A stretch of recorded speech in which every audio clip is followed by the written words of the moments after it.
So, hello students, very good morning to all of you out there. And here I am with the very first lecture of General Organic Chemistry.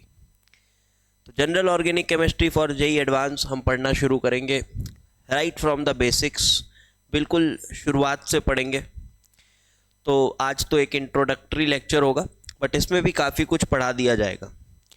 Recently हमने YouTube पर अभी atomic structure ख़त्म किया है पूरा, complete 12 lectures हो चुके हैं। यूट्यूब पर प्लेलिस्ट आप जाइए देखिए, क्योंकि उस चैप्टर को लेके बच्चों को बहुत सारे डाउट्स थे।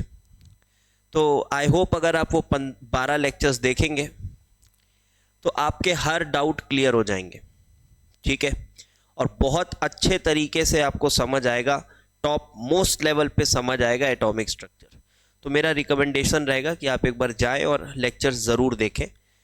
कोई भी लेक्चर बीच से उठा के ना देखें, कंप्लीटली देखें, ठीक है, राइट फ्रॉम लेक्चर 1, तो फ्लो बना रहेगा, क्योंकि बहुत कनेक्टेड हैं टॉपिक्स इस वजह से। तो आज हम जनरल ऑर्गेनिक केमिस्ट्री शुरू करते हैं, उसके बारे में बताता हूँ। उससे पहले जो भी स्टूडेंट्स, जो भी सब्सक्राइबर्स हमारे पास अभी नए आए हैं, so I would like to tell them about ChemIIT app.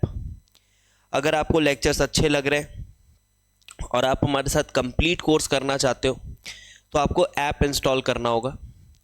इसका लिंक आपको डिस्क्रिप्शन में मिलेगा, और जब आप उसमें लॉगिन करोगे as a student, so then you can choose your courses accordingly, like for JEE 2025 and JEE 2026 दो कोर्सेज आपको अवेलेबल मिलेंगे।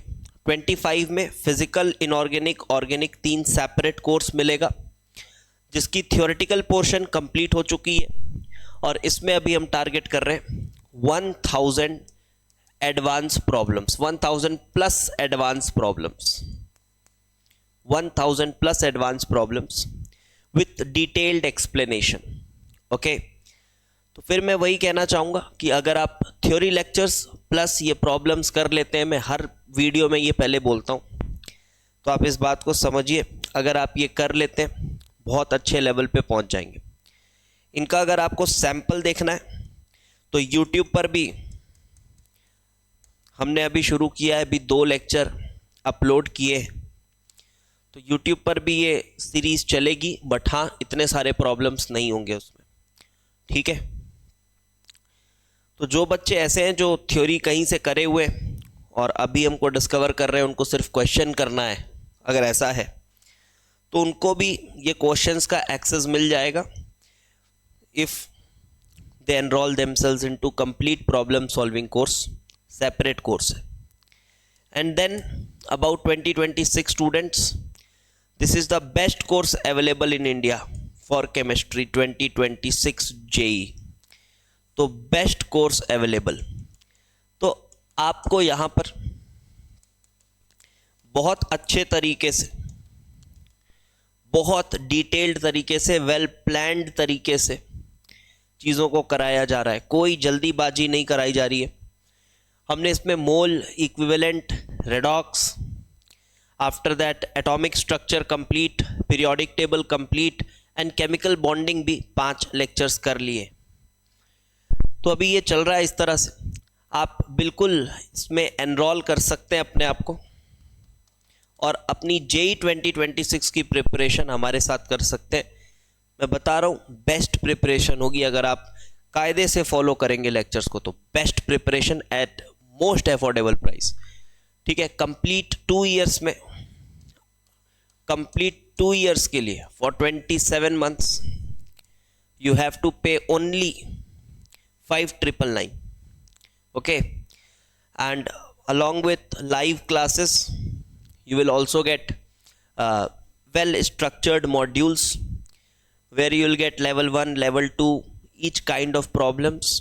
वो आपको बिल्कुल फिल्टर करके दे दिया जाता है। हर चैप्टर के लगभग 150 क्वेश्चन, 100 से 150 क्वेश्चन आपको हर चैप्टर के मिलेंगे, जिसको चैप्टर के जस्ट बाद आपको करने होंगे, ठीक है। MWF हमारी लाइव क्लास चलती है 5 o'clock, तो बिल्कुल देर ना करिए, बहुत अच्छी चीज़ मिस हो जाएगी नहीं तो, ठीक है। और अगर आप अभी भी ज्वाइन करते हैं, उसमें कोई देरी नहीं हुई है, आप साल के किसी भी समय ज्वाइन कर सकते हैं। जो प्रीवियस चैप्टर्स आपके छूट गए होंगे उसको आप रिकॉर्डिंग से कर सकते हैं और फिर लाइव क्लासेस हमारे साथ स्टार्ट कर सकते हैं। ठीक है, चलिए भाई, तो ये रही ऐप की बात। And now let us start the very first lecture of general organic chemistry. इसके बारे में थोड़ा बता देते हैं। तो देखो, यूट्यूब पर हमने अभी ऑर्गेनिक केमिस्ट्री में IUPAC करा हुआ है और GOC भी करा हुआ है, लेकिन वो GOC के ना लेक्चर्स थोड़े ओल्ड हैं, लगभग 2-2.5 साल हो गए वो लेक्चर्स। बट मैं बता दूं, अगर किसी बच्चे ने उस लेक्चर से कर लिया है तो कोई दिक्कत वाली बात नहीं है। वो भी बहुत क्लासी लेक्चर्स है, बहुत अच्छे तरीके से उसमें भी आपको चीज़ें समझ आई होंगी। ठीक है, बट अभी थोड़ा समय हो गया था GOC को कराए हुए और वो पुराने लेक्चर्स थे, तो मैंने सोचा कि एक बार और GOC कराते। और इस बार थोड़े लेक्चर्स में क्या फ़र्क रहेगा, अगर बच्चा ये पूछता है कि पिछले वाले लेक्चर्स और इसमें क्या फ़र्क रहेगा, तो मैं ये बता दूं, इसमें इलस्ट्रेशंस थोड़े ज़्यादा करेंगे। ठीक है, इलस्ट्रेशंस जो है, या आप बोल सकते हो जो लेक्चर्स के बीच में क्वेश्चंस होते हैं उनका नंबर थोड़ा बढ़ाया जाएगा। तो अगर आप अभी GOC शुरू करना चाहते हैं तो पुराने लेक्चर्स के साथ, और नए लेक्चर्स में अगर आपको चूज़ करना है तो आप इन लेक्चर्स को प्रेफर करिए। बट अगर आपने पहले लेक्चर्स कर लिए तो कोई दिक्कत नहीं है, वो भी सफिशिएंट है। ओके, तो ये डिफरेंस रहेगा, ये मैंने बता दिया। अब बात आती है इसको करने के लिए प्री रिक्विजिट क्या रहेगा, जनरल ऑर्गेनिक केमिस्ट्री करने के लिए प्री रिक्विजिट क्या रहेगा। तो देखो, जो मैं आपको जनरल ऑर्गेनिक केमिस्ट्री पढ़ाऊंगा ना, वो बस उस तरह से नहीं पढ़ाऊंगा कि 5 रूल पढ़ा दिए।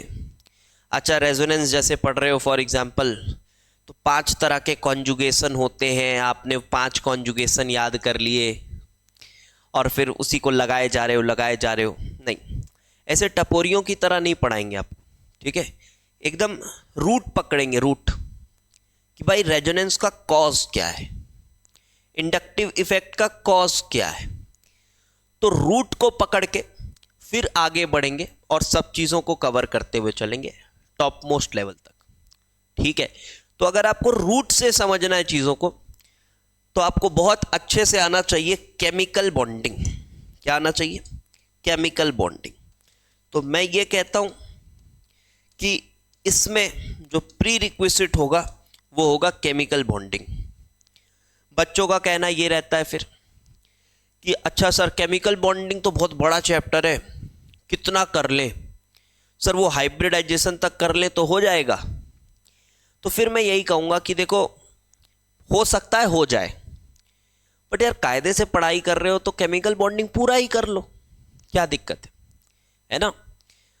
वैसे मैं बोलूँ तो आपको वैलेंस बॉन्ड थ्योरी आती है, हाइब्रिडाइजेशन का कॉन्सेप्ट आता है, थोड़ा बहुत बैक बॉन्डिंग वॉन्डिंग अगर आपने पढ़ा है तो अच्छी बात है। तो वो सब कॉन्सेप्ट अगर आपको आता है तो समझ आ जाएगा। ठीक है, और काम चलाऊ लेवल पे केमिकल बॉन्डिंग के बिना भी समझ आ जाएगा। लेकिन देखो, हमारा पढ़ाने का तरीका ऐसा नहीं है, और जो हमारे साथ बच्चे पढ़ते हैं मोस्टली बच्चों का पढ़ने का तरीका भी ऐसा नहीं होता है। तो एक प्रॉपर ऑर्डर है, उसको फॉलो करिए तो ज़्यादा बेनिफिट होगा उससे आपको। तो क्या करना है? केमिकल बॉन्डिंग पूरा पढ़ना है। कायदे से बोलूँ तो पूरा पढ़ना है। अगर काम चलाऊ टाइप्स पढ़ना चाहते हो तो एटलीस्ट वैलेंस बॉन्ड थ्योरी और हाइब्रिडाइजेशन का कॉन्सेप्ट इतना तो पढ़ ही लो। ठीक है, शुरू करें चैप्टर। चलिए, ओके। और थैंक्स यार फॉर 10,000 सब्सक्राइबर्स, वो भी देखा मैंने, 10,000 सब्सक्राइबर्स हमारे हो चुके। इसी तरह से आप और हमारी ऑर्गेनिक मार्केटिंग करते रहिए। हो सके जितने लेक्चर्स हैं आप उसको शेयर करिए, चैनल को शेयर करिए, यूट्यूब वीडियोस जो भी आपको पसंद आ रहे लाइक करिए, उसको शेयर करिए। और ऐप के बारे में भी जो भी आपके फ्रेंड्स हैं, जूनियर्स हैं, सीनियर्स हैं, आपको अगर चीज़ें पसंद आ रही हैं तो रेकमेंड कर सकते हो। ठीक है, तो और जल्दी ग्रो करेंगे। चलिए, तो भैया जनरल ऑर्गेनिक केमिस्ट्री में सबसे पहले क्या पढ़ना है? सबसे पहले पढ़ना है इलेक्ट्रॉनिक डिस्प्लेसमेंट इफेक्ट्स या इलेक्ट्रॉन डिस्प्लेसमेंट इफेक्ट्स। यहां से होता है चैप्टर शुरू। ठीक है, मैं देखो GOC 1 GOC 2 करके 2 पार्ट में नहीं पढ़ा रहा, मैं GOC बोल के ही पढ़ा रहा हूं। और आप ये सब दिमाग ना लगाएं कि ये वाला टॉपिक नहीं हुआ, ऐसा ये वाला टॉपिक कहाँ हुआ। ये हर एक टॉपिक होगा, हो सकता है कोई आगे हो कोई पीछे हो, हर एक टॉपिक होगा। और कुछ टॉपिक्स ऐसे हैं जो मैं रिएक्शन मैकेनिज्म में पढ़ाता हूँ। ठीक है, तो पढ़ाते सभी टॉपिक्स हैं। कोई कुछ टीचर्स हो सकता है उन टॉपिक्स को GOC में पढ़ाते हो, मैं उनको रिएक्शन मैकेनिज्म में पढ़ाता हूँ। तो ऐसे थोड़े बहुत एक आधा टॉपिक्स चेंज हो सकते हैं, बिकॉज ऑर्गेनिक केमिस्ट्री पढ़ाने का तरीका यूनिक होता है। ठीक है, सबका यूनिक होता है, अपना अपना तरीका है, तो थोड़ा सा उस चीज़ को समझिएगा। तो बेटा इलेक्ट्रॉन डिस्प्लेसमेंट इफेक्ट, 2 तरह के इफेक्ट के बारे में बात करेंगे। एक है परमानेंट इफेक्ट और है टेम्पररी इफेक्ट। जैसे कोई भी मॉलिक्यूल है, उसमें बॉन्ड बनती है, आपको पता है, ऑर्बिटल के ओवरलैपिंग से बॉन्ड बनती है। ठीक है, ऑर्बिटल के ओवरलैपिंग से बॉन्ड बनती है। बट आपने केमिकल बॉन्डिंग में एक छोटी सी चीज पढ़ी होगी कि जब A और B ने बनाया केमिकल बॉन्ड, A और B ने बनाया केमिकल बॉन्ड, और अगर B की इलेक्ट्रोनेगेटिविटी ज़्यादा है, अगर B की इलेक्ट्रोनेगेटिविटी ज़्यादा है तो क्या होता था बॉन्ड का? याद है आपको? पोलर हो जाता था बॉन्ड। क्या हो जाता था बॉन्ड?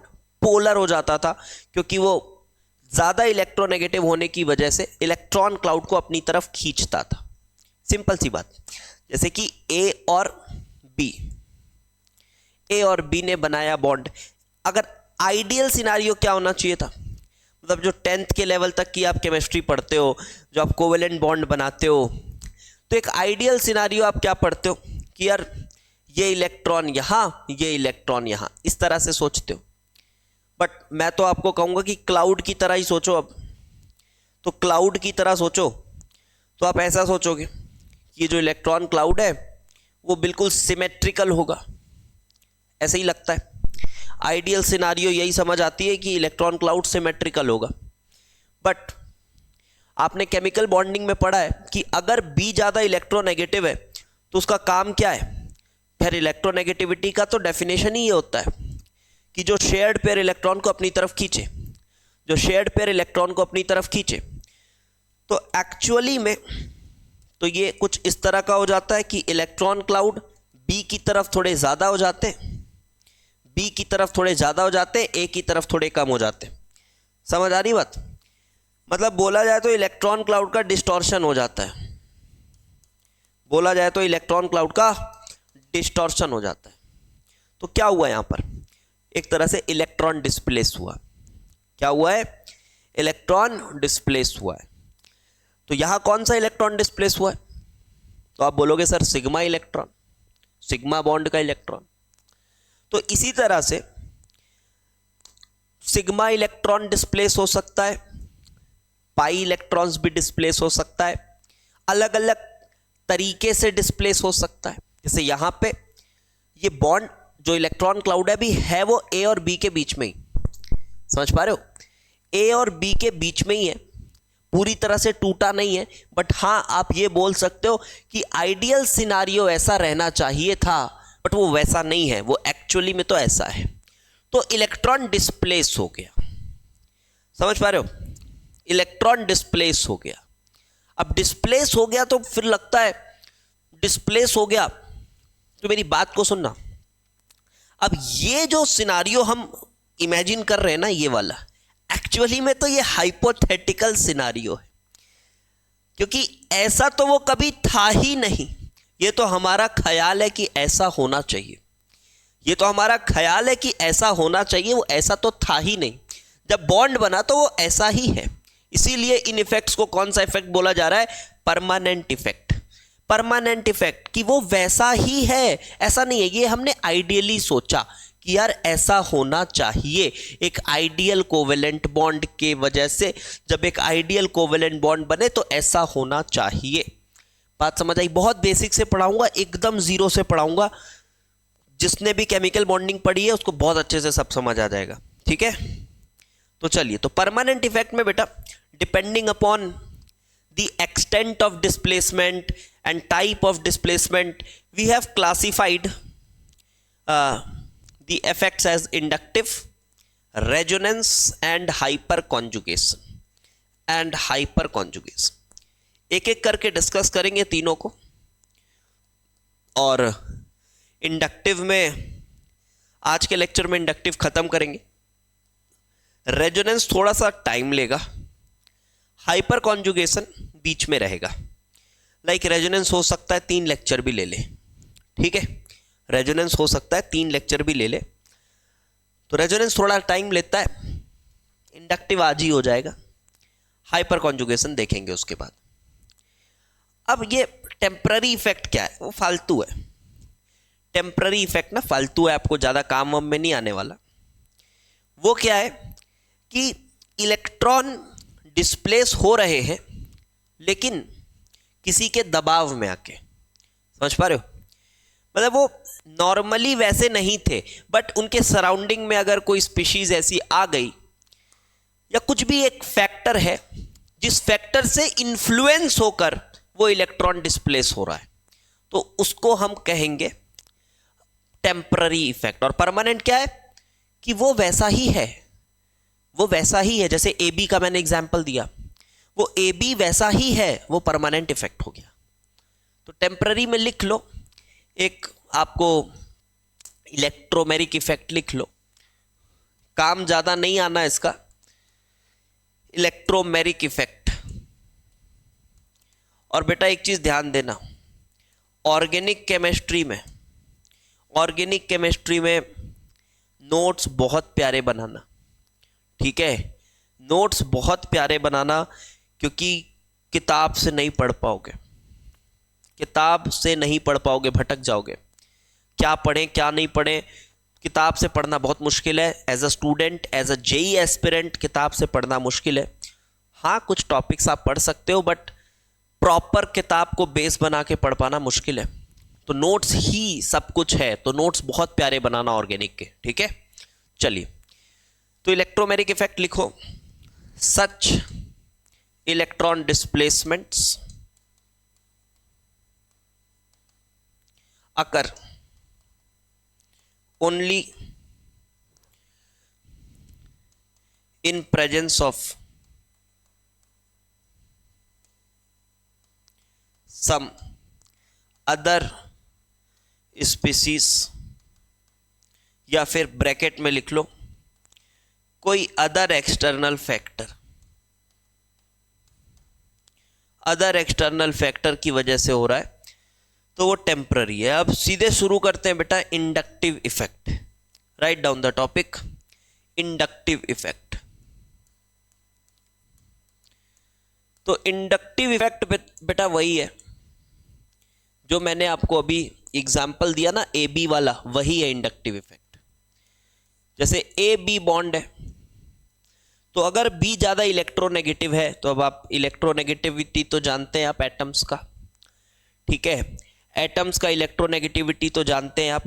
तो ये जो ज्यादा इलेक्ट्रोनेगेटिव है वो क्या करेगा, सिग्मा इलेक्ट्रॉन क्लाउड को अपनी तरफ खींच लेगा। तो यहां डेल्टा माइनस आ जाएगा, यहां डेल्टा प्लस आ जाएगा। क्लियर है बात? तो फिलहाल इसी को आप इंडक्टिव इफेक्ट मानिए। तो लिखिए, सो क्या है इंडक्टिव इफेक्ट? पुलिंग ऑफ, या पुलिंग मत लिखो, अब डिस्प्लेसमेंट लिखो। Displacement of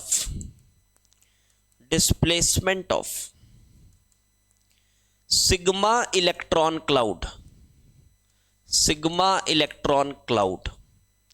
due to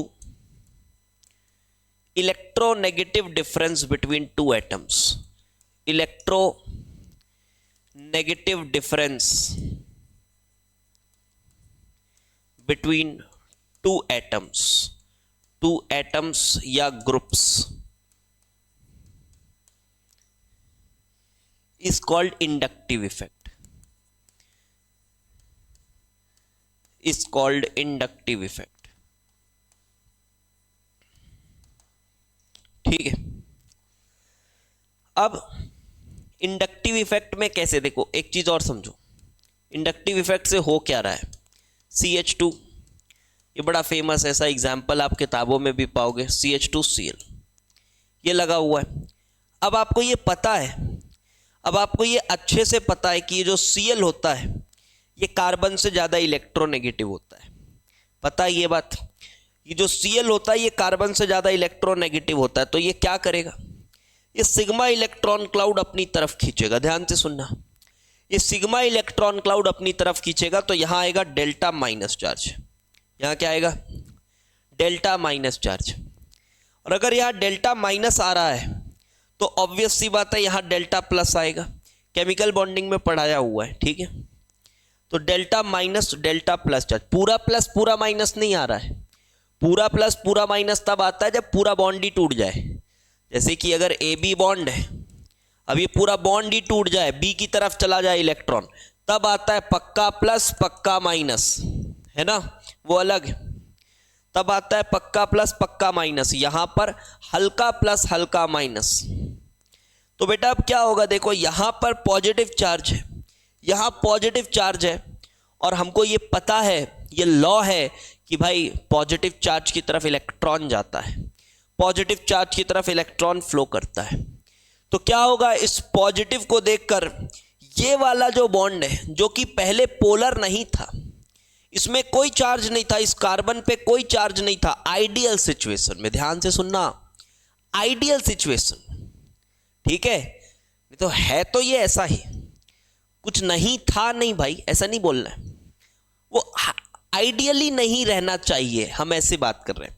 but यहां तो इलेक्ट्रोनेगेटिव डिफरेंस है, तो बेटा ये इसकी तरफ चला जाएगा, ये इसकी तरफ जाएगा, यहां और डेल्टा प्लस आ गया, आया डेल्टा प्लस क्योंकि इलेक्ट्रॉन प्लस की तरफ गया। अब आप सोचो, अब आप सोचो कि यार यहां फिर प्लस है, तो यहां फिर प्लस है, तो ये वाला इलेक्ट्रॉन क्लाउड भी इधर खिसकना चाहिए, मान लिया चलो खिसक गया, इसको मैंने लिखा delta delta delta plus.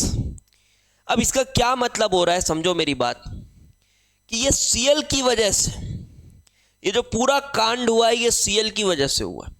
Cl electron अपनी तरफ खींच रहा है, जिसकी वजह से यहां प्लस आया, यहां प्लस की परमानेंट इफेक्ट है, यहां कोई एक्सटर्नल आयन की जरूरत नहीं है, एक्सटर्नल फैक्टर की जरूरत नहीं है, मॉलिक्यूल खुद में ही पर्याप्त है ये इफेक्ट शो करने के लिए, ये इफेक्ट शो करने के लिए मॉलिक्यूल खुद में ही पर्याप्त है। तो मेरी बात को समझना, यहां पे डेल्टा प्लस आया, इस डेल्टा प्लस को देखकर ये खिसका, इस डेल्टा प्लस को देखकर ये खिसका, लेकिन एक बात और आपको कॉमन सेंस से समझ में आ रही होगी कि यार जैसे जैसे हम दूर जा रहे होंगे ये डेल्टा प्लस का ना मैग्नीट्यूड घटते जा रहा है।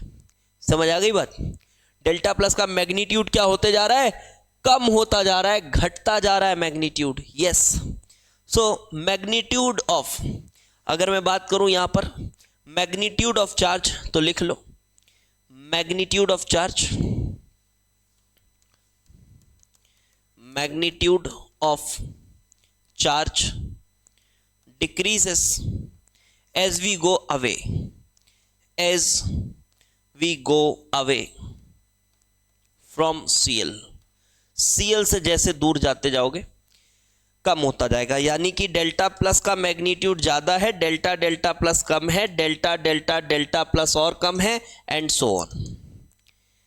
तो दो दो डेल्टा क्यों लिख दिए हो, ठीक है, वो लिखने का तरीका होता है, माना ऐसा जाता है रफली कि 10% चार्ज इसमें आता है। जैसे मान लो अगर इसमें डेल्टा प्लस चार्ज है तो इसमें ना 10% ऑफ डेल्टा प्लस आएगा, तो यहाँ पे कितना चार्ज आएगा, फिर 10% ऑफ दैट आएगा, फिर 10% ऑफ दैट आएगा। समझ रहे हो, तो धीरे धीरे बहुत छोटा होता जाएगा, धीरे धीरे चार्ज का मैग्नीट्यूड बहुत छोटा होता जाएगा।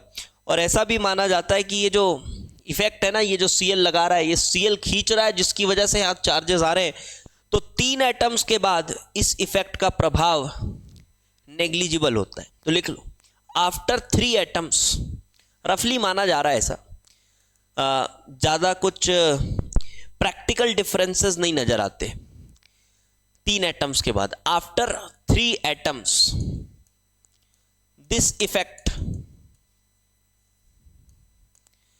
इज नेग्लिजिबल, ये इफेक्ट नेग्लिजिबल।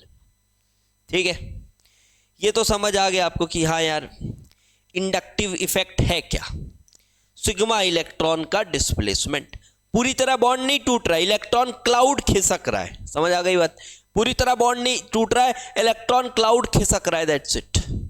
अब आ जाओ आगे। अब इंडक्टिव इफेक्ट भी ना बेटा 2 तरीके के, तो लिखो 2 types of inductive effect, 2 types of inductive effect.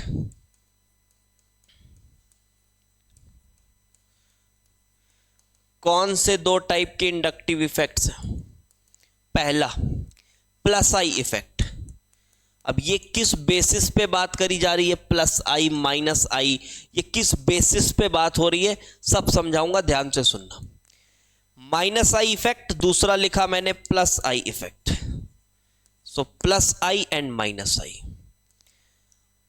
अब बात आती है, अगर मैं नॉर्मल सेंस में बताऊं, ध्यान से सुनना, थोड़ा अच्छा कॉन्सेप्ट है, ध्यान से सुनना, इजी है, ऑल्दो पहला लेक्चर बहुत इजी है, इंडक्टिव तुरंत समझ आ जाएगा आपको। देखो भाई, अगर मैं कहूं CH3Cl, ठीक है, अगर मैं कहूं CH3Cl, तो आपको पता है ये Cl इलेक्ट्रॉन खींच रहा है डेल्टा माइनस, यहां आ रहा है इलेक्ट्रॉन डेल्टा प्लस। तो अगर आपको ऐसी अंदाज मात्र देखना है तो आप बोलोगे यार जो इलेक्ट्रॉन खींच रहा है, जो अपनी तरफ खींच रहा है, उसको हम कहेंगे कि ये कौन सा इफेक्ट लगा रहा है, इस मॉलिक्यूल में Cl कौन सा इफेक्ट लगा रहा है, जो इलेक्ट्रॉन खींच रहा है। फिलहाल अभी मैं एक्चुअल में बताऊंगा कि इंडक्टिव प्लस आई माइनस आई किसके रेफरेंस में बात होती है, तो बट यहां पे आप समझिए जो इलेक्ट्रॉन खींच रहा है वो माइनस आई, और CH3 को अगर आप देखें, इसके नजरिए से देखें, तो आपको लगेगा कि वो इलेक्ट्रॉन अपने से दूर पुश कर रहा है, इलेक्ट्रॉन अपने से दूर पुश कर रहा है, तो इसको हम कहेंगे कि ये प्लस आई इफेक्ट लगा रहा है। तो समझ गए बात? तो एक छोटी सी बात समझ आ गई क्या, कि माइनस आई इफेक्ट मतलब पुलिंग इलेक्ट्रॉन्स, और प्लस आई मतलब हो गया कि इलेक्ट्रॉन को पुशिंग इलेक्ट्रॉन्स अवे। लेकिन बात थोड़ा और डिटेलिंग के साथ होनी चाहिए, ये तो एक नॉर्मली आपको देख के थोड़ा बहुत समझ आ गया होगा, बट बात ना थोड़ी और डिटेलिंग के साथ होनी चाहिए। तो देखो यहां पर रेफरेंस की बात करनी पड़ेगी कि प्लस आई, तो कब हम किसी को प्लस आई माने, कब हम प्लस आई माने, कब हम माइनस आई माने।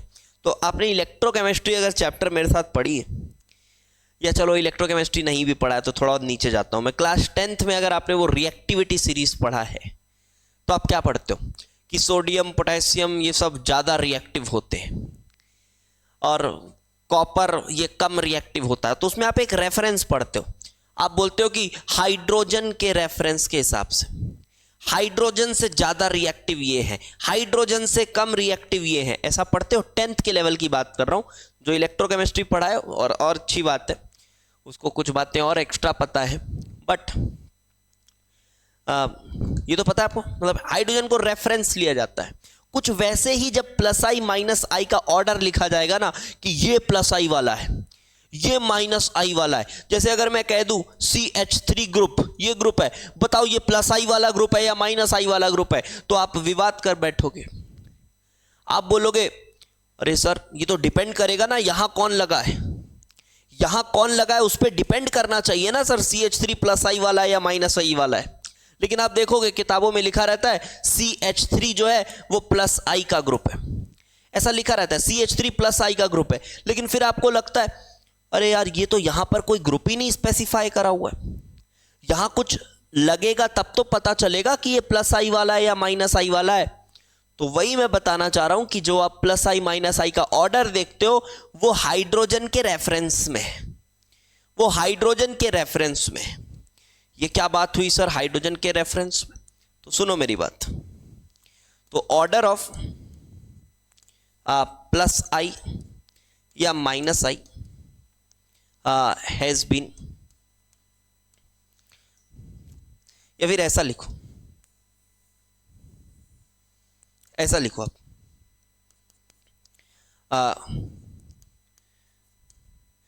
Group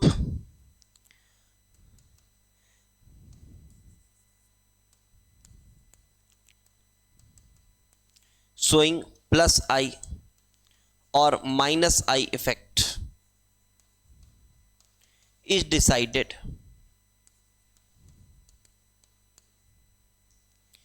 by taking hydrogen atom as a reference, by taking hydrogen atom as a reference।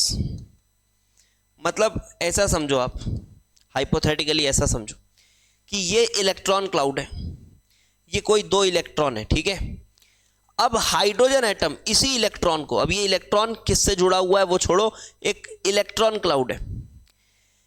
Hydrogen atom की बात करो, हाइड्रोजन इसके साथ कनेक्टेड है, कोई भी ये इलेक्ट्रॉन क्लाउड है, यहां कोई भी ग्रुप आप इमेजिन कर लो, लेकिन हाँ हर बार सेम ग्रुप इमेजिन करना है। ये ग्रुप है और ये हाइड्रोजन इस ग्रुप के इलेक्ट्रॉन क्लाउड के साथ बॉन्डेड है। तो अब हाइड्रोजन क्या कर रहा होगा, हाइड्रोजन का कुछ एक्सटेंट होगा, कुछ एक्सटेंट होगा खींचने का या इलेक्ट्रॉन देने का, कुछ भी एक्सटेंट होगा, ठीक है। प्लस आई माइनस आई कुछ होगा, आप उसको जीरो मान लो। आप क्या मान लो उसको, आप उसको जीरो मान लो, आप रेफरेंस ले रहे हो इसको।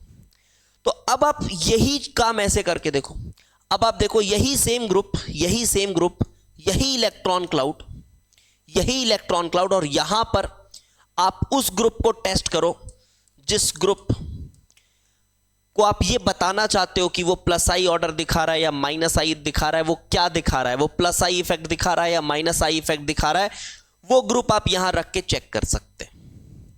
ऑल्दो ये सब करके आपको नहीं करना है, आपको ऑर्डर लिखा दिया जाएगा, आपको ऑर्डर याद करना है, बट मैं ये बताना चाह रहा हूं आपको कि कैसे डिसाइड हुआ है। तो एक्चुअली हाइड्रोजन के रिस्पेक्ट में बात होती है। तो CH3 को देखा गया कि यार ये जितना भी खींच रहा था, मान लो अगर खींच रहा था, तो भाई ये जो CH3 है ना, ये हाइड्रोजन से ज्यादा खींचता हुआ पाया गया, हाइड्रोजन से ज्यादा खींचता हुआ पाया गया। तो हमने इसको बोल दिया कि ये प्लस आई इफेक्ट दिखा रहा है, तो प्लस आई इफेक्ट का ग्रुप है ये। उसके बाद यहीं पर अगर मान लो Cl लगा दिया, तो ये पाया गया कि यार ये ना हाइड्रोजन से, ये हाइड्रोजन से ज्यादा खींच रहा है, मतलब जितना हाइड्रोजन नहीं खींच रहा था ये उससे ज्यादा खींच रहा है इलेक्ट्रॉन। तो हमने बोल दिया कि यार ये चलो ये माइनस आई इफेक्ट वाला है। तो किसके रेफरेंस पे बात हो रही है, हाइड्रोजन। जैसे आप इलेक्ट्रोकेमिस्ट्री पढ़ते हैं तो आप यही करते हैं ना, जिसकी भी ई डिग्री पॉजिटिव बोलते हो आप, ई डिग्री पॉजिटिव किसके रेफरेंस में, हाइड्रोजन के रेफरेंस में। तो वही बात हो रही है, प्लस आई इफेक्ट हाइड्रोजन के रेफरेंस में। ई डिग्री नेगेटिव बोलते हो किसके रेफरेंस में, हाइड्रोजन के रेफरेंस में। तो वही बात है, समझ आ गई बात। तो यहां पर हाइड्रोजन एज अ रेफरेंस कि भाई वो खींचेगा या नहीं खींचेगा। CH3 में शायद अगर मैंने उल्टा बोल दिया तो समझ लीजिएगा। मैं ये कह रहा हूं कि अगर ये इलेक्ट्रॉन कुछ एक्सटेंट में खींच रहा होगा, उस एक्सटेंट को आपने देख लिया, फिर आपने देखा कि यार CH3 ना इससे कम खींच रहा है, आपने देखा यार CH3 ना इससे कम खींच रहा है। अच्छा, अगर इससे कम खींच रहा है इसका मतलब ये कौन सा ग्रुप हो जाएगा, प्लस आई। कम खींच रहा है मतलब ज्यादा पुश कर रहा है, ऐसा भी सोच सकते हैं, ठीक है। तो चलिए, अब ये इन बातों का ज्यादा मतलब है नहीं, अब आते हैं ऑर्डर में। तो order of plus I and minus I groups, तो मैं पहले माइनस आई ग्रुप का आपको ऑर्डर बताऊंगा। देखो ऐसे तो तमाम ग्रुप्स हो सकते हैं जो माइनस आई दिखाएं, तमाम ग्रुप्स हो सकते हैं पॉसिबल, बट आपको एक ऑर्डर बता दे रहा हूं मैं उन एटम्स का या उन ग्रुप्स का जो आपको सिलेबस में काम आने वाले हैं। आप इनको लिख लीजिए। Nr3+, पहले बस इसको उतार लेना है, और ये वेरी इंपॉर्टेंट ऑर्डर है। इसको अगले 2 साल तक, जब तक जेई का एग्जाम नहीं हो जाए तब तक भूलना नहीं है, ठीक है। वेरी इंपॉर्टेंट, भूलना नहीं है। Nr3+ Sr2 plus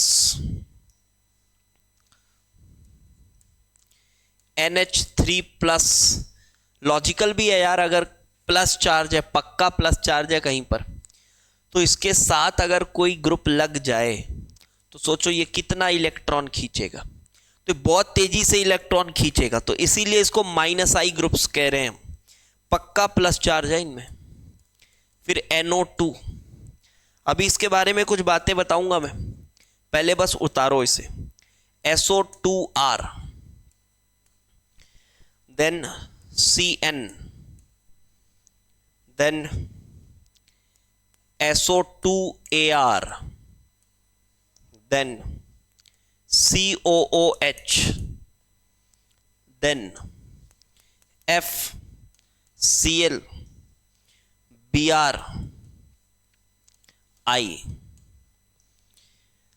then OAR, AR यहां पर फिनाइल रिंग के लिए AR की बात हो रही है, then OR, then SR, then OH, C triple bond CR, then phenyl यानी कि AR डायरेक्ट कनेक्टेड अगर है, and then comes the double bond which is CH double bond CHR। ठीक है, ये CHR की जगह CR2 लिख लो। चलो ये ऑर्डर है भाई, पहले इसको मैं साइड हो जाता हूं, आप उतार लीजिए, पहले आप इसे उतार लीजिए। चलो अब यहां पर कुछ बातें मैं बताना चाहूंगा। देखो पहली बात कि आप अगर इस भ्रम में हैं कि आप ये ऑर्डर को खुद से डिराइव करेंगे, या कोई भी दो रैंडम ग्रुप्स आपको मैं पकड़ा दूं और आप बता दोगे अपने जो थोड़ा मोड़ा ज्ञान है आपको उसका इस्तेमाल करके कि यार इसकी -I ज़्यादा होगी, इसकी कम होगी, अगर आप इस भ्रम में बैठे हो तो बहुत बड़ी गलती कर रहे हो। तो इसमें आप कोई भी दो रैंडम ग्रुप्स के बारे में ऑन पेपर नहीं बता सकते कि किसका -I ज़्यादा है। हाँ, कुछ जगह आपका लॉजिक फिट बैठ जाएगा, लेकिन हर जगह आप ऐसा नहीं कर सकते। बहुत सारे एक्सपेरिमेंटल रिजल्ट्स के बेसिस पर ये सब थ्योरीज बनी है। मेरी बात को समझो, आगे आने वाले जैसे कैसे बना होगा ये सोचो, कैसे बना होगा ये सब। बहुत सारे एक्सपेरिमेंट्स हुए, बहुत सारे प्रोडक्ट्स बने, बहुत सारे इंटरमीडिएट्स बने, कहीं कोई मेजर बन रहा है, कहीं कोई माइनर बन रहा है, ये मेजर क्यों बन रहा है, ये माइनर क्यों बन रहा है, सोचो। तो ये इस तरह से चीजें हुई। अब उन चीजों को एक्सप्लेन करने के लिए हम शुरुआत कर रहे हैं फ्रॉम जनरल ऑर्गेनिक केमिस्ट्री। तो लैंग्वेज हम सीखने जा रहे हैं ऑर्गेनिक रिएक्शंस का या मैकेनिज्म्स का, कुछ भी उसका बेसिस पढ़ने जा रहे हैं। तो ये जो फंडामेंटल्स है ना, ये एक्सपेरिमेंटल ऑब्जर्वेशन के बाद डेवलप किए गए।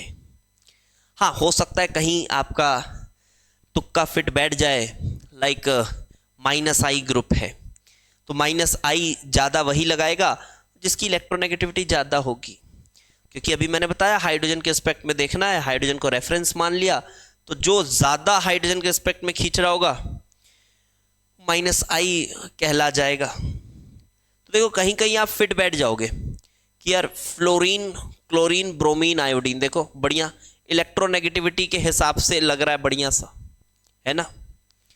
लेकिन आप ये बताओ, इस बात की गारंटी कौन देता है कि फ्लोरीन और Nr3+ में ये पक्का प्लस वाला ही ज्यादा खींचेगा? ये कैसे पता, ये कैसे पता? या फिर Nr3+ और Sr2+ में ये ज्यादा खींचेगा, ये कैसे पता? आप चलो ठीक है इलेक्ट्रोनेगेटिविटी से बता दोगे, आप बोल दोगे सर S से ज्यादा इलेक्ट्रोनेगेटिव N है, तो चलो मेरी बात को ये बताओ आप, इन दोनों में ये ज्यादा खींच रहा है, ये कैसे पता, ये कैसे पता? तो यहां भी कुछ लोग तर्क देते हैं, बट मैं बताऊं, देते हैं कुछ तर्क कि यह R है तो इसका एंगल बढ़ जाता है, एंगल बढ़ जाता है तो हाइब्रिडाइजेशन में S कैरेक्टर आ जाता है तो इलेक्ट्रोनेगेटिविटी बढ़ जाती है।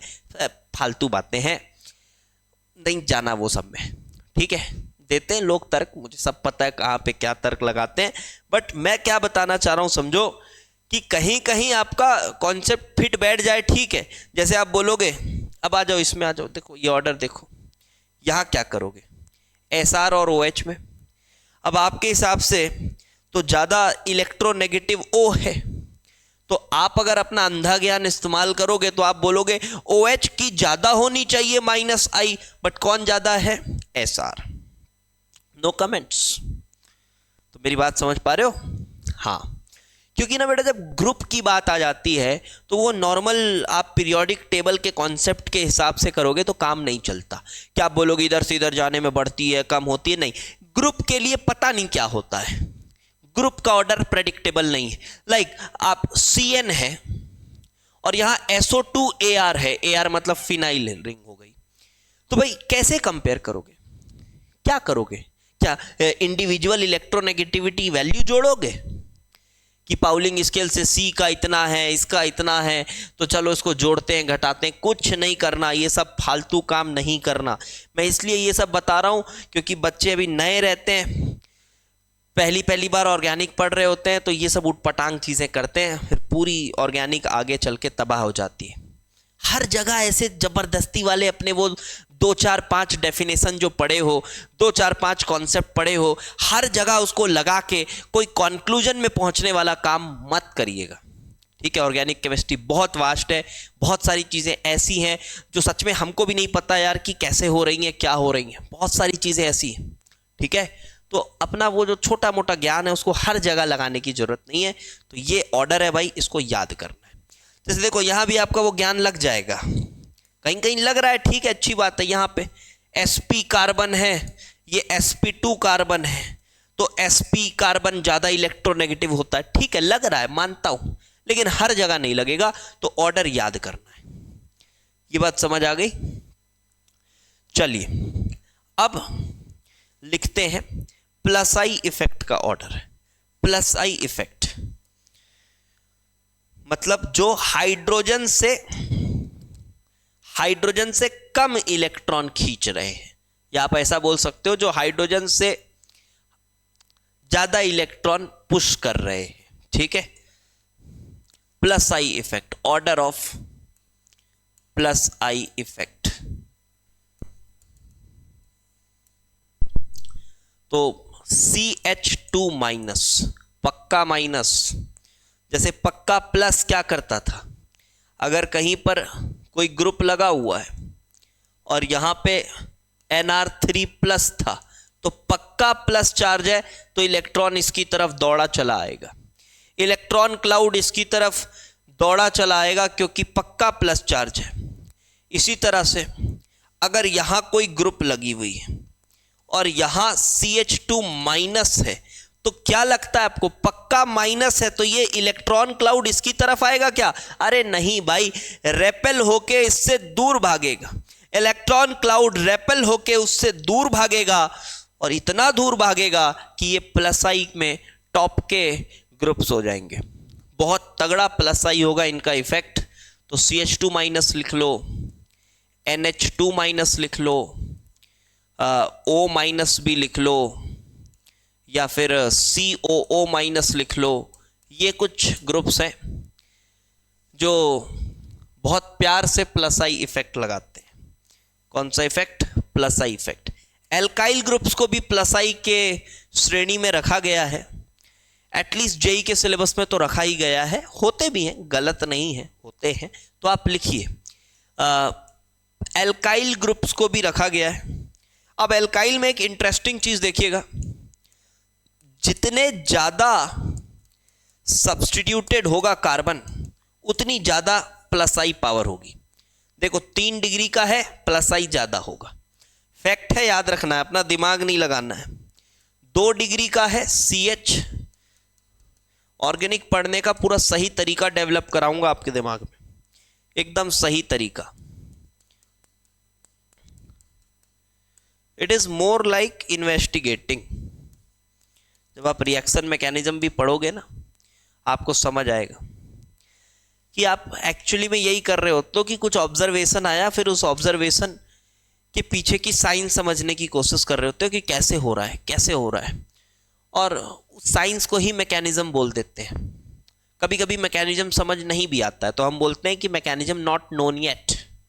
ठीक है, तो इस तरह से चीज़ें चलती हैं। सही तरीके से पढ़ना बहुत ज़रूरी है। तो ये हुआ आपका मिथाइल, और इसके बाद आता है ड्यूटीरियम। ड्यूटीरियम आपका हाइड्रोजन का आइसोटोप और सबसे कमज़ोर हाइड्रोजन मान लीजिए, उसको तो 0 ही माना है हमने, एज अ रेफरेंस ही बात कर रहे हैं।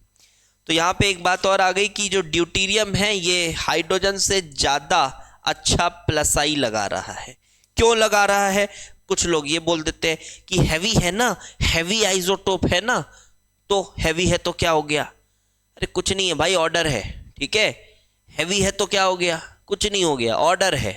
हाँ, तो बहुत ज़्यादा एटम के अंदर घुस के ज़बरदस्ती के कॉन्क्लूजन्स नहीं निकालना। तो ये ऑर्डर है, याद कर लीजिएगा। चलिए, अभी थोड़ा बहुत आपको मैं डायरेक्शन बता देता हूँ इलेक्ट्रॉन क्लाउड का, किस तरह से इंडक्टिव से इधर उधर होता है इलेक्ट्रॉन क्लाउड, वो डायरेक्शन देख लेते हैं। बहुत ज़्यादा अब कुछ इंडक्टिव में है नहीं, थोड़ा बहुत डायरेक्शन ऑफ इलेक्ट्रॉन देख लेते हैं।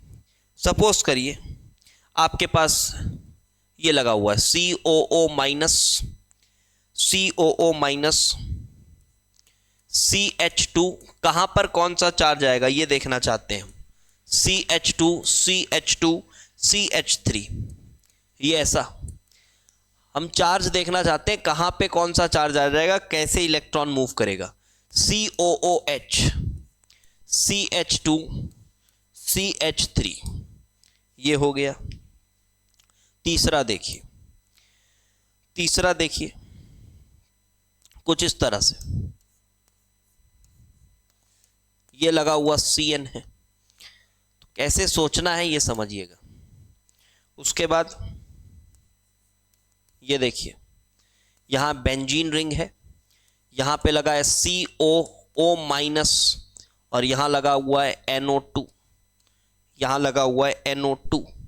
ठीक है, हम सिर्फ अभी इलेक्ट्रॉन का थोड़ा डिस्प्लेसमेंट दिखाएंगे इसमें आपको, क्या इलेक्ट्रॉन का डिस्प्लेसमेंट कैसे हुआ, कहाँ से कहाँ इलेक्ट्रॉन जा रहा है। एक आधा और लिख लो, और ये ध्यान रखना बेटा, पाई इलेक्ट्रॉन क्लाउड नहीं डिस्प्लेस हो रहा है, सिर्फ सिग्मा इलेक्ट्रॉन क्लाउड डिस्प्लेस हो रहा है। ठीक है, CH3, CH, CH2, CH3 and F। चलिए, ये 5 स्ट्रक्चर्स मैंने बनाए एंड हमें सिर्फ इसमें इलेक्ट्रॉन का डिस्प्लेसमेंट ऑब्जर्व करना है।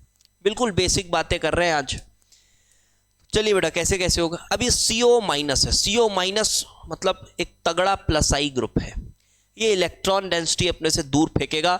ये वाला जो इलेक्ट्रॉन क्लाउड है ये दूर जाएगा, इस पे आएगा हल्का माइनस। जी हाँ, क्या आ गया? हल्का माइनस। अब ये हल्के माइनस से ये वाला इलेक्ट्रॉन भी इससे दूर भागेगा, दूर भागेगा तो इसमें इलेक्ट्रॉन क्लाउड थोड़ी बढ़ेगी, आ गया हल्का हल्का माइनस। समझ गए बात? इसमें आ गया हल्का हल्का माइनस। अब यहाँ इसके बाद इफेक्ट काफ़ी नेग्लिजिबल हो जाता है, बट मनोरंजन के लिए अगर आपको बनाना है तो delta delta delta minus, delta delta delta minus. समझ आ गई होगी बात।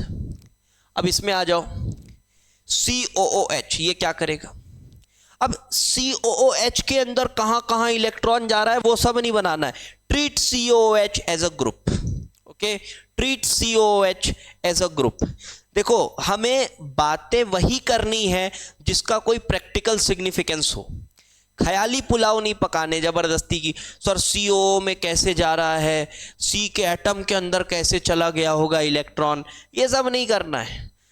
जिसका कोई प्रैक्टिकल सिग्निफिकेंस है, जिसको एक्सपेरिमेंटली वैलिडेट किया जा सकता है, ऑब्जर्व किया जा सकता है, उन्हीं चीज़ों की बात करनी। ठीक है, जिनके इफेक्ट को ऑब्जर्व किया जा सकता है। इलेक्ट्रॉन को तो नहीं देख पाओगे, बट वही बात है।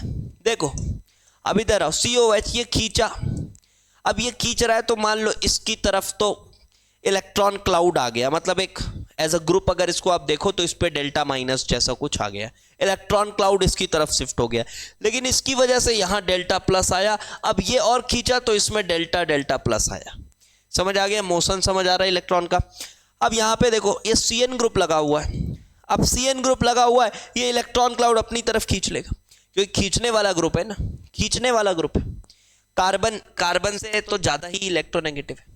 ये एल्काइल ग्रुप की तरह मानो, आर है ये एल्काइल ग्रुप की तरह मानो, तो ये खींचेगा, ये खींचा, दोनों तरफ से खींचा, डेल्टा प्लस, यहां भी चलो मान लो डेल्टा प्लस। अब यहां चला गया इलेक्ट्रॉन, तो डेल्टा डेल्टा प्लस, यहां भी मान लो डेल्टा डेल्टा प्लस। अब ये मैग्नीट्यूड की वैल्यू नहीं निकालनी है भाई कि कितना पॉइंट डेल्टा आ रहा है, ये सब नहीं करना है। अब यहां पे delta delta delta plus but negligible, समझ आ गई होगी बात। ऐसे इलेक्ट्रॉन क्लाउड पुश हुआ। अब ये बेंजीन रिंग है, बेंजीन रिंग है तो यहाँ पे सिग्मा बॉन्ड्स के साथ पाई बॉन्ड्स भी, but pi electron cloud displace नहीं होगा, बॉन्ड टूट जाएगा नहीं तो। पाई इलेक्ट्रॉन क्लाउड डिस्प्लेस नहीं होगा, लेटरल ओवरलैपिंग रहती है, पाई इलेक्ट्रॉन क्लाउड डिस्प्लेस नहीं होगा। इंडक्टिव इफेक्ट में स्ट्रिक्टली बोला जा रहा है सिग्मा क्लाउड को ही आप डिस्प्लेस कराइएगा, ठीक है। वो रेजोनेंस में आपको समझ आएगा और अच्छे से कि पाई इस तरह से डिस्प्लेस नहीं होता। चलो तो क्या करोगे, अब ये CO माइनस है, ये तो इलेक्ट्रॉन फेंक रहा है अपने से दूर, और ये NO2 है, तो ये तो इलेक्ट्रॉन बढ़िया अपनी तरफ ले रहा है। तो क्या आपको समझ आ रहा है कि यहां और यहां पे बात किया जाए तो काफी इलेक्ट्रॉन क्लाउड इसकी तरफ आ जाएगा, काफी इलेक्ट्रॉन क्लाउड इसकी तरफ आ जाएगा, काफी इलेक्ट्रॉन क्लाउड इसकी तरफ आ जाएगा। क्यों? क्योंकि ये स्ट्रॉन्ग माइनस आई वाला ग्रुप है, तो स्ट्रॉन्ग माइनस आई वाला ग्रुप है, और ये स्ट्रॉन्ग प्लस आई वाला ग्रुप है। समझ गए बात? तो काफी ज्यादा पोलराइज हो जाएगा ये मॉलिक्यूल। ऐसे ऐसे सब ऐसे में क्या बोला जाता है कि मॉलिक्यूल ना काफी पोलराइज हो गया। एक अगर इलेक्ट्रॉन देने वाला ग्रुप है, एक बहुत तेजी से खींचने वाला ग्रुप है, तो सोचो जो इलेक्ट्रॉन दे रहा है और जो इलेक्ट्रॉन इधर खींच रहा है, तो इसके पास काफी ज्यादा क्लाउड आ जाएगी, इसके पास क्लाउड काफी कम हो जाएगी। तो क्या हम बोल सकते हैं कि काफी पोलराइज हो गया, काफी पोलराइज हो गया, डाइपोल मोमेंट काफी बढ़ गई, डाइपोल मोमेंट काफी बढ़ गई। जी हाँ, ऐसी कुछ बातें हो सकती है। अब आ जाइए फिफ्थ। अब यहाँ पे क्या समझ में आ रहा है? यहाँ पे यही समझ आ रहा है कि फ्लोरीन जो है ये इलेक्ट्रॉन को खींचेगा और एकदम इधर उधर हर तरफ से इलेक्ट्रॉन को ये अपनी तरफ खींच बैठेगा, कुछ इस तरह से।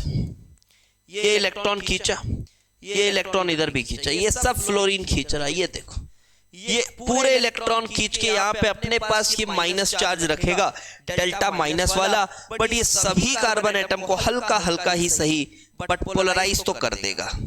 ये डेल्टा है तो डेल्टा डेल्टा है, ये डेल्टा डेल्टा है, डेल्टा डेल्टा डेल्टा है। अब मैं ये भी नहीं कह रहा कि ये वाला और ये वाला मैग्नीट्यूड सेम है, वो सबका कोई मतलब नहीं है।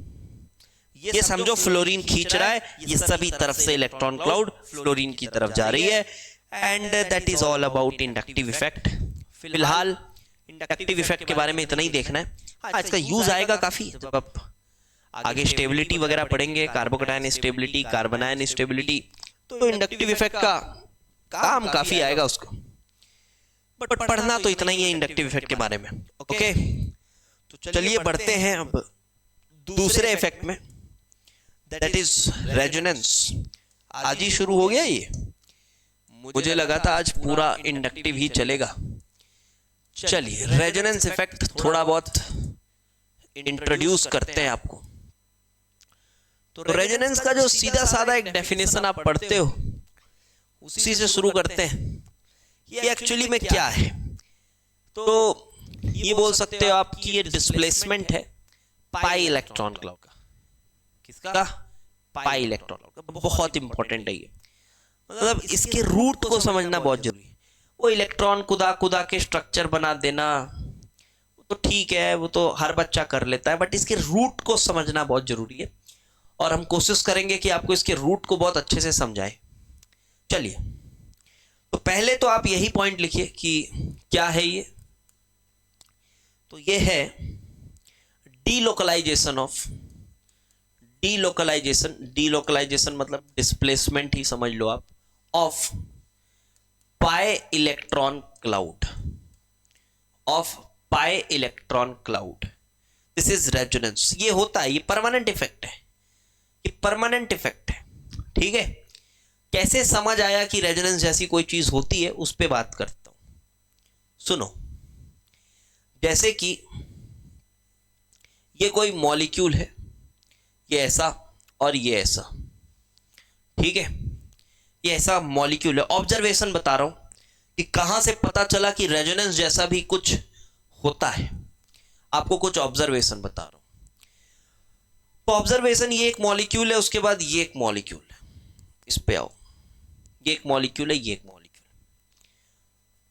तो जब बॉन्ड लेंथ वगैरह मेजर किया गया, बॉन्ड लेंथ वगैरह मेजर हो जाता है ना, ये मत सोचना कैसे हो रहा है, वो सब स्पेक्ट्रोस्कोपी काफ़ी डेवलप हो चुकी है। तो बॉन्ड लेंथ, बॉन्ड एंगल, ये सब एक्सपेरिमेंटली मेजर करना अब हमारे पास है, हमारे हाथों में हो जाता है।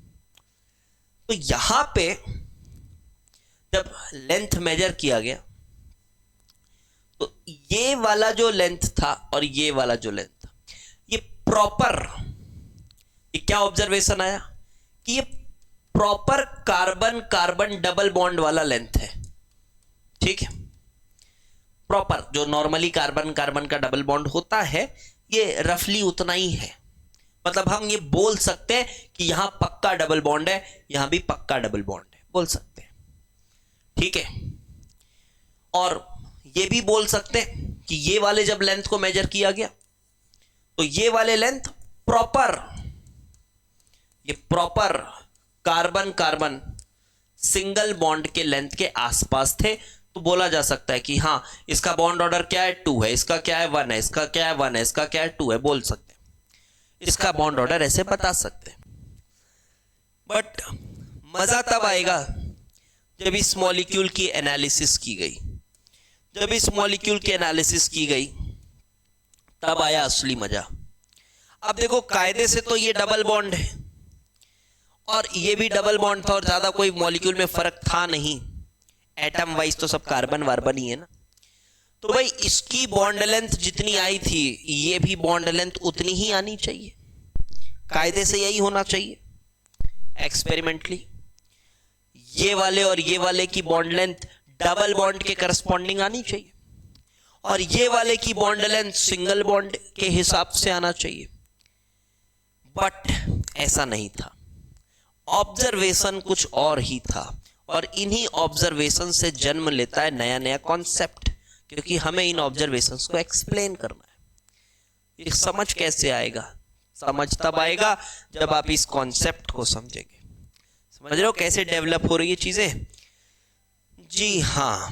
तो देखिए, यहाँ पे क्या लिखोगे, ये लिखा आपने, ये प्रॉपर लेंथ आया, यहाँ पे लिखना है, ये इसको मैं बोल देता हूँ बॉन्ड 1 एंड बॉन्ड 2। तो bond 1 and 2 were found to be longer than normal carbon carbon double bond, normal carbon carbon double bond, but shorter than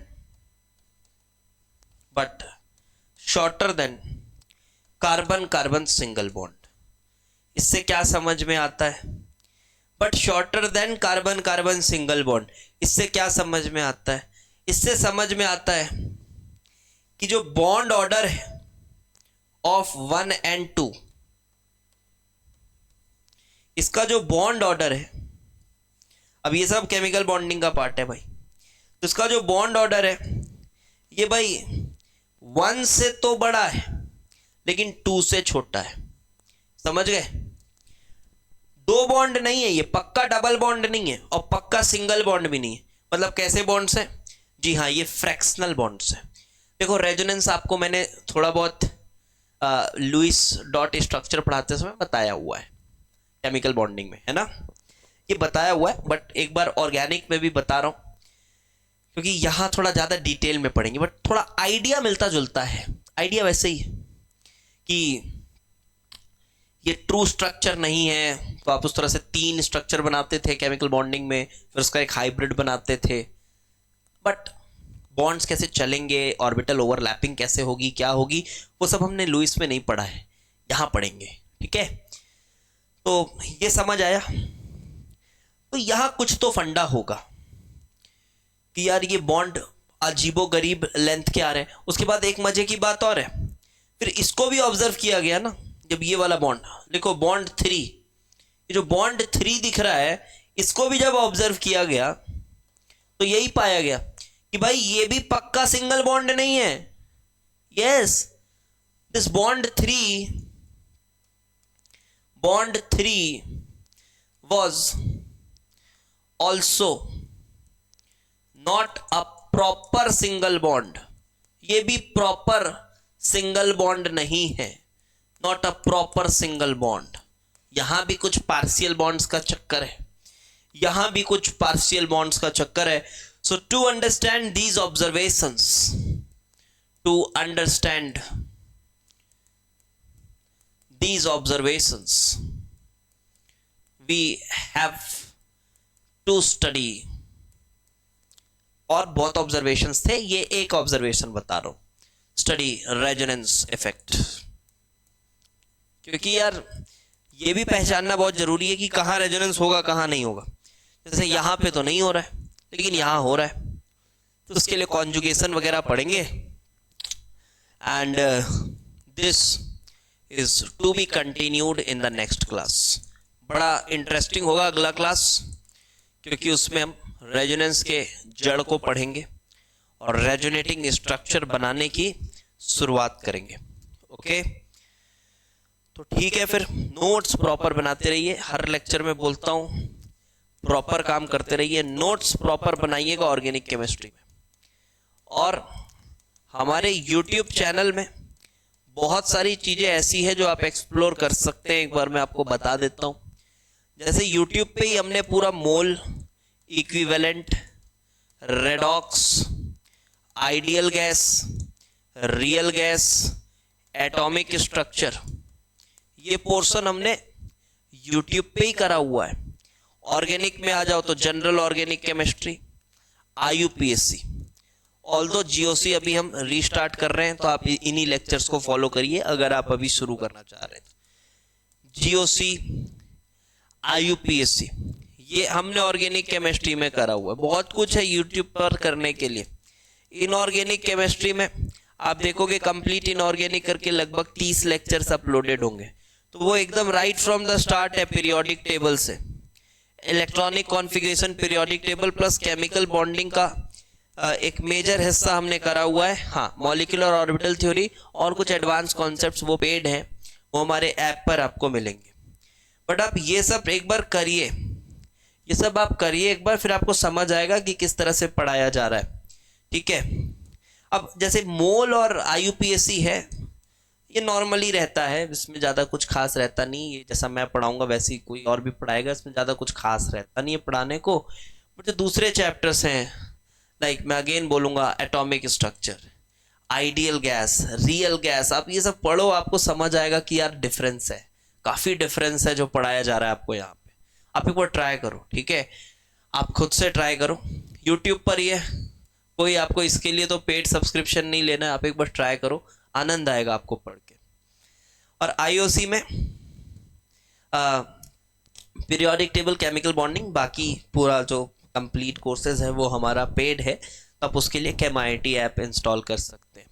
apart from this, आपको क्वेश्चंस के लिए रियल एडवांस सीरीज, जिससे मैंने YouTube पर अपनी journey शुरू की थी, ऑल्दो वो थोड़े पुराने लेक्चर्स आपको लग सकते हैं, बट जो क्वेश्चंस उसमें हैं वो टॉप नॉच लेवल के हैं। वो ऐसे क्वेश्चंस हैं कि अगले 5, 7, 10 साल में भी पुराने नहीं होने वाले, वो टॉप नॉच लेवल के क्वेश्चंस हैं। तो आप लगभग 110 पार्ट इसके अपलोडेड है, तो ये भी आप कर सकते हैं, बट ये तभी करिए जब सिलेबस हो जाए और थोड़े अच्छे लेवल पे पहुंच जाओ, तब आप ये कर सकते हो। और अभी यूट्यूब पर हमने थोड़ा PYQs, JEE एडवांस के जो PYQs है ना, उस पर कुछ ईयर्स के छूटे हुए हैं, वो हमको कंप्लीट करना है। और प्रॉब्लम सॉल्विंग सीरीज करेंगे, प्रॉब्लम सॉल्विंग सीरीज ये साथ में आती रहेगी। तो करेंटली अभी हमारा किस पे फोकस रहेगा, एक तो GOC चल रहा है, ये चलता रहेगा लेक्चर, प्रॉब्लम सॉल्विंग की वीडियोस आती जाएंगी। और एक नया सीरीज शुरू कर रहा हूँ, बहुत ही इंपॉर्टेंट सीरीज है, मोस्ट इंपॉर्टेंट सीरीज है। मैं इसको यूट्यूब पर फ्री करने को सोच रहा हूं, बट अब फ्री है तो ये मत समझ लीजिएगा कि यार वर्थ नहीं है। मोस्ट इंपॉर्टेंट एक सीरीज शुरू करेंगे, और ये इतनी अच्छी चीजें आपको इसमें पढ़ाएंगे ना ऑर्गेनिक केमिस्ट्री की, कि हजारों की कीमत की चीज है ये जो आपको मैं कराऊंगा ये सीरीज में। इसमें ना रिएजेंट सीरीज शुरू करेंगे। रिएजेंट सीरीज मतलब जैसे कि LiLH4, तो LiLH4 में पूरा डिटेल्ड एक लेक्चर, जो जो काम है इसका, जो जेई के लिए आपको इंपॉर्टेंट है, जेई ओलंपियाड्स तक ले जाएंगे लेवल को, ठीक है। तो LiLH4 एक रिएजेंट पे पूरी वीडियो। बट हाँ, मैं इसमें चाहूंगा कि आपका रिस्पॉन्स अच्छा हो, आप शेयर ज़्यादा करें, थोड़ा हमारा ऑडियंस रीच और बढ़ाए, तो इसमें आपको वीडियोस फ्रीक्वेंटली मिलते रहेंगी हर रिएजेंट पे, और इतना वेल रिसर्च्ड ये वीडियोस होंगी कि आपको मज़ा आ जाएगा देखकर, ठीक है। तो ये कुछ अभी हमारे फर्दर प्लान्स हैं। फिलहाल अभी आप जीओसी करते रहिए, प्रॉब्लम सॉल्विंग करेंगे, and soon I am going to start this reagent series. Research चल रही है, फिल्टर कर रहा हूँ रिएक्शंस, क्योंकि पढ़ाने को तो LiLH4 पे पूरा रिसर्च पेपर ही पढ़ाते रहो आपको, तो उतना वो नहीं करना। फिल्टर कर रहे हैं कि यार एक कंसाइज्ड नोट्स बने आपके लिए, जो आपके जेई एडवांस प्लस ओलंपियाड्स तक आपको काम आए, ठीक है। चलिए ठीक है, फिर मिलते हैं अगले लेक्चर में। Thanks for watching.